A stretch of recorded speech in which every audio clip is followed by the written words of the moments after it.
In this video, we're going to be talking about exothermic and endothermic reactions. The exo stands for out and endo stands for in or inside. So the difference between endothermic and exothermic is endothermic absorbs heat while exothermic releases heat. For example, if we were to take ice, if I were to put my hand on the ice, it would feel really cold to me. However, the heat is passing from my finger into the ice and the ice is absorbing that heat. So it would be considered an endothermic reaction. However, likewise, if we look at the opposite example, we would see an incense stick over here. The incense stick is releasing heat, and that would be considered an exothermic reaction. Now, there are other ways to also show exothermic and endothermic reactions, and they're through either examples or through graphs like these over here. I already gave two examples, but let's look at the graphs part over here. So first, let's start with endothermic. So as you can notice from either one, we start with reactants and end with products. Now the thing is that when we look at endothermic, the object is at a pretty low heat right now. But what happens is that as the heat moves up, the energy increases. Now eventually what happens is it needs that energy to start up, but once it does start up, the energy is then absorbed and eventually goes high. But when it reaches this level, what happens is the energy releases when the bonds are formed. For example, let's take photosynthesis. We have carbon dioxide, water, and heat. These come together to create a bond known as glucose and oxygen.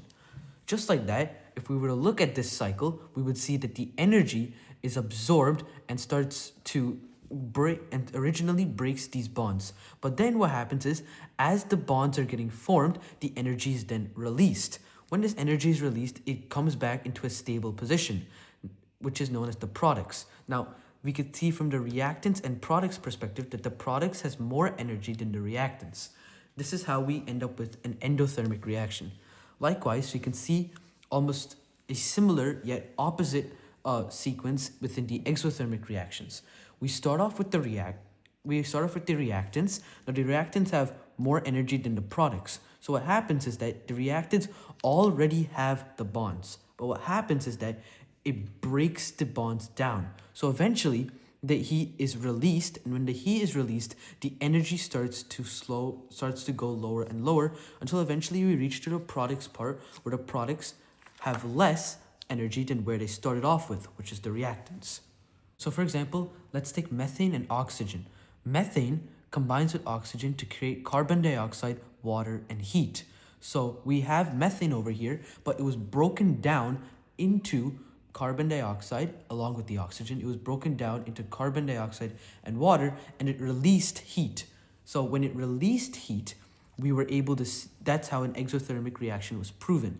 Meanwhile, if we look at the endothermic, it absorbed the heat from the photosynthesis. The plant absorbed the heat from the sun to be able to create glucose and the oxygen. Another example of endothermic reaction is cooking an egg. The frying pan, through convection, sends the heat to the pan, and that heat goes up. Now the heat goes up to the eggs, and eventually that creates, well, your breakfast. One last example for exothermic reactions would be rain.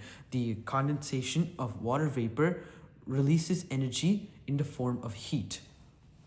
This is all about exothermic versus endothermic reactions.